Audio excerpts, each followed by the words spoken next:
Have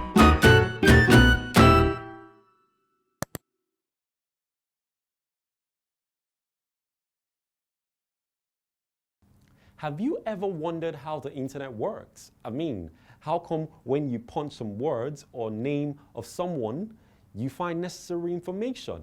Now, see Rita. She has been given an assignment in school.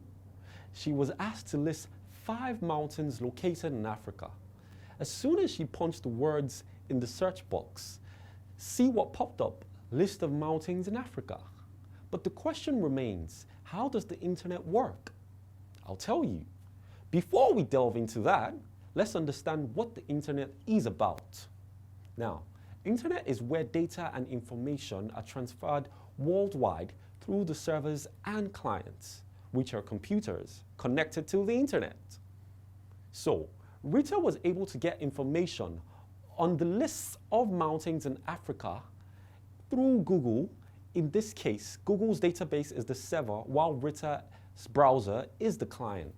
So, servers are computers responsible for the management of resources by providing a centralized storage area, while the computer which has access to the contents of the storage area on the server is the client.